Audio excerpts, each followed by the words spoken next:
Welcome to Speaking History, where we unravel the stories that shaped our world.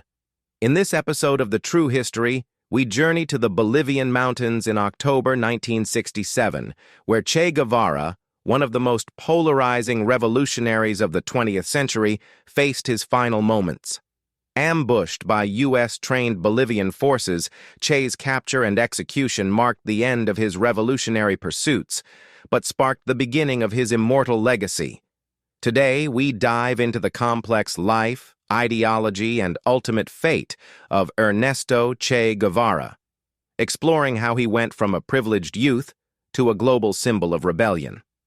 On October 8, 1967, in the Bolivian mountains, U.S.-trained Bolivian Army Rangers ambushed a group of guerrillas, tipped off by a local peasant.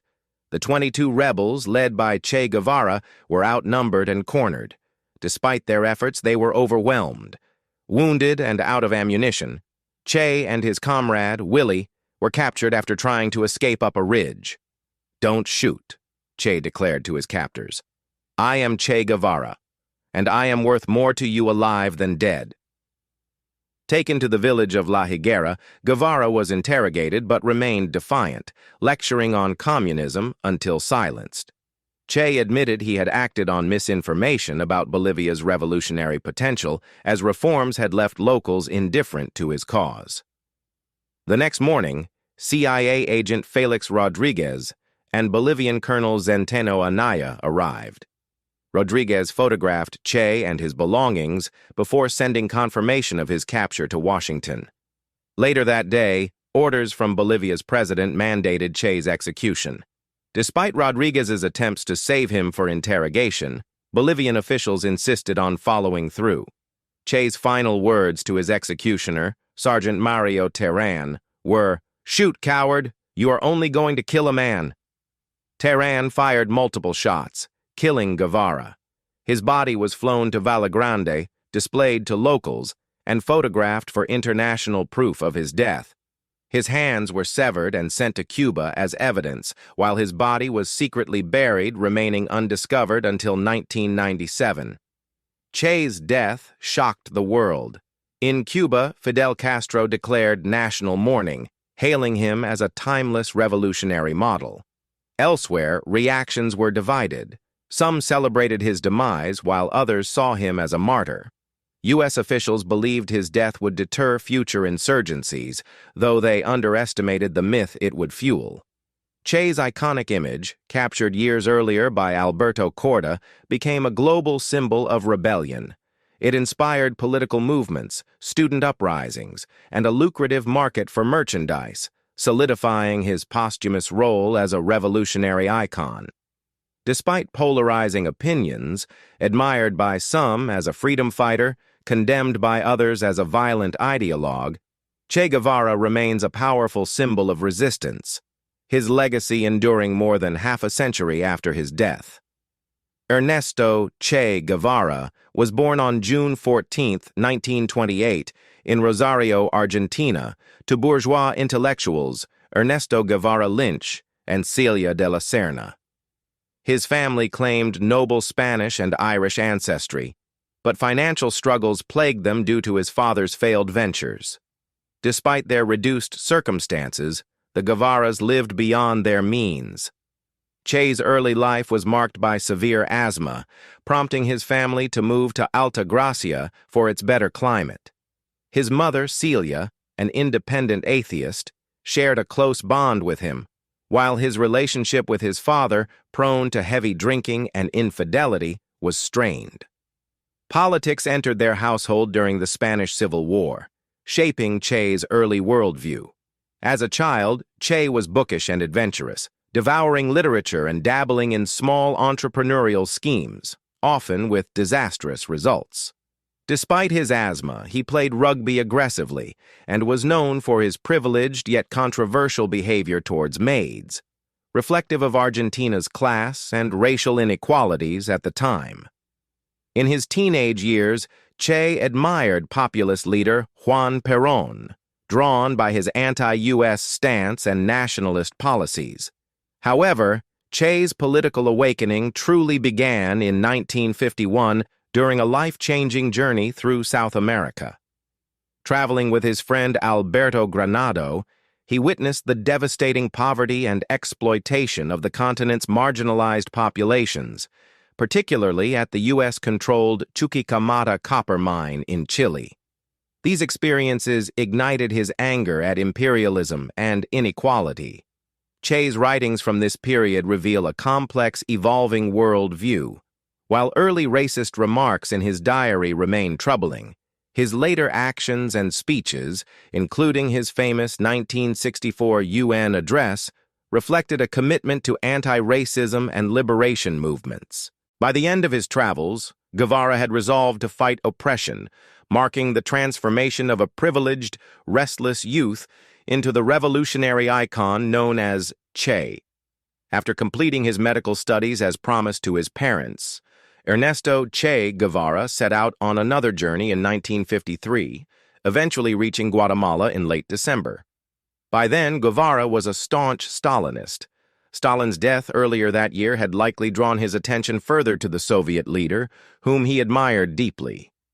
In a letter to his aunt Beatrice, he wrote, "I have sworn before a picture of the old and mourned comrade Stalin that I won't rest until I see these capitalist octopuses annihilated."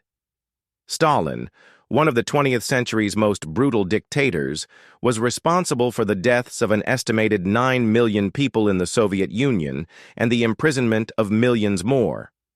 Despite Stalin's crimes being condemned by Khrushchev in 1956, Guevara remained a lifelong admirer. He defended Stalin even in 1964, calling critiques of him revisionist and claiming, "I came to communism because of Daddy Stalin." By then, Guevara was 36, a Cuban government minister, and well aware of Stalin's atrocities, but he refused to denounce his hero, showcasing his unwavering commitment to his ideology over critical thought. While in Guatemala, Guevara met Hilda Gadea, a Peruvian economist with ties to Jacobo Arbenz's government. Arbenz, elected in 1950 with a 60% mandate, aimed to implement sweeping reforms, including land redistribution from the U.S.-based United Fruit Company, UFC. The UFC, a powerful multinational corporation, pushed the Eisenhower administration to intervene. When Arbenz was overthrown in a U.S.-backed coup, Guevara was radicalized further. He joined local militias and fled to the Argentine embassy when the new junta sought to arrest him. With Hilda imprisoned, he escaped Guatemala, declaring the U.S. the enemy of humanity and vowing to fight it globally. While working at a hospital in Mexico City, Guevara reconnected with Hilda, marrying her in 1955 after she revealed she was pregnant. Around this time, he met Raúl Castro, who introduced him to his brother Fidel. The Castro brothers sought to overthrow the corrupt regime of Fulgencio Batista in Cuba. Batista, once a populist leader, had become a dictator in 1952 through a military coup, aligning with American crime bosses and exploiting Cuba's economy for personal gain. The Castro brothers aimed to replace Batista's regime, and Guevara eagerly joined their cause. In 1956, Guevara and the Castros launched their revolution, though initial efforts ended in disaster.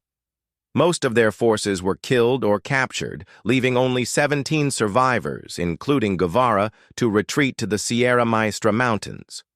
There, they garnered local support by stealing food for peasants, educating children, and promising reforms.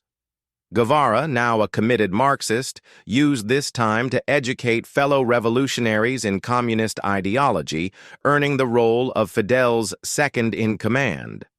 Guevara also displayed a darker side.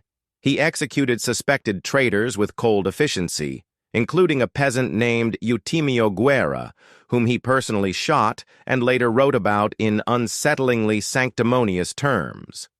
This marked the beginning of Guevara's willingness to use violence to achieve revolutionary goals. By 1958, Batista's regime was crumbling. Guevara's forces seized the critical city of Santa Clara, forcing Batista to flee Cuba on New Year's Eve. In January 1959, Castro's forces entered Havana to widespread celebration. While Castro promised democratic elections, they never materialized. Guevara, made a Cuban citizen, became governor of La Cabaña fortress and oversaw trials of Batista loyalists.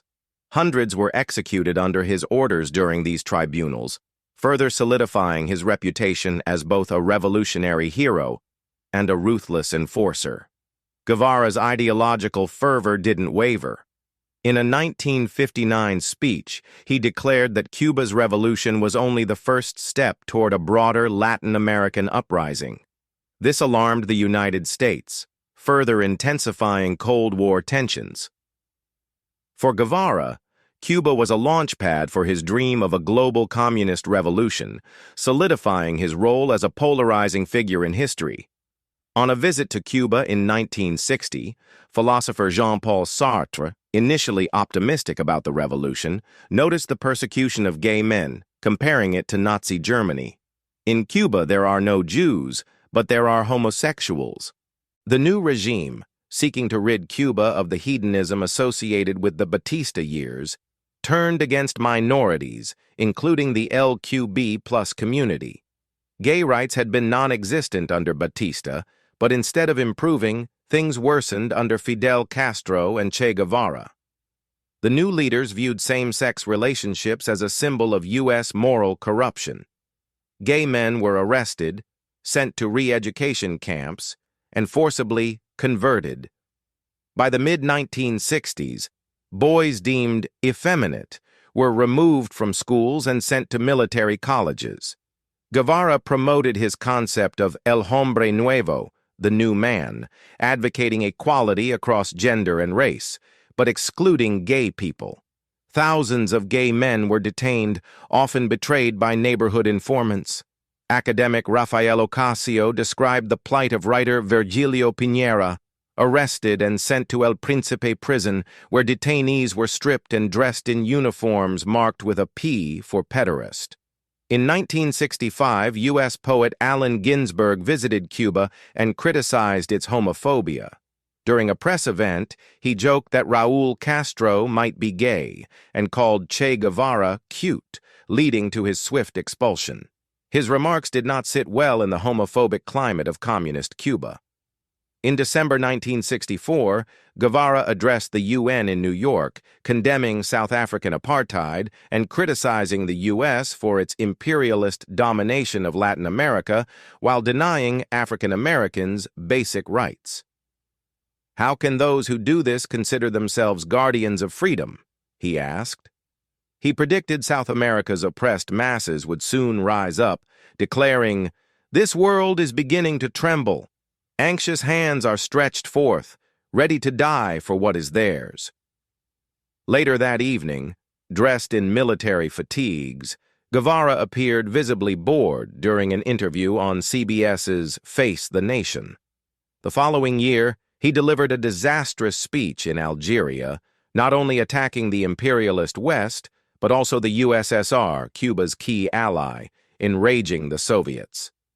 Guevara, weary of political life, seemed to seek an exit. Castro pragmatically sent him to spread revolution abroad, portraying it as an opportunity. Guevara brought his Marxist mission to the Congo, arrogantly believing he could unite Africa.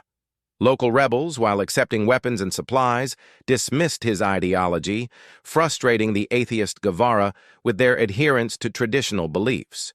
Struggling with dysentery and asthma, Guevara learned of his mother's death during this failed campaign. Leaving Africa, he briefly reunited with his family in Cuba, where his children didn't recognize him and were told he was an uncle to avoid CIA detection. He penned a farewell letter urging them to become revolutionaries. "The revolution is what is important, and each one of us alone is worth nothing." Turning to Bolivia to ignite a Latin American revolution, Che underwent elaborate preparations, even shaving his head for a disguise. Arriving in November 1966 as a Uruguayan businessman, he planned a revolution in rural Bolivia, hoping to create a communist utopia. Despite his Cuban success and writings on guerrilla warfare, his efforts faltered. The locals, treated with Guevara's characteristic arrogance, abandoned his cause. By October 1967, isolated, ill, and with dwindling support, he was captured clutching a tin of eggs. Yet behind the revolutionary icon was Ernestito Guevara, the idealistic medical student who rode through South America, horrified by imperialism's excesses. He dared to dream of a better world and tried to make it happen. Though Che's story ended in failure, the world still needs dreamers and doers like Ernestito, who remains the unsung hero of his own tale. Thank you for watching this episode of Speaking History. We value your thoughts and would love to hear your feedback in the comments section below. If you enjoyed the video, don't forget to hit the like button, share it with your friends, and subscribe to our channel for more captivating stories from history. Your support helps us bring more fascinating content your way. See you in the next.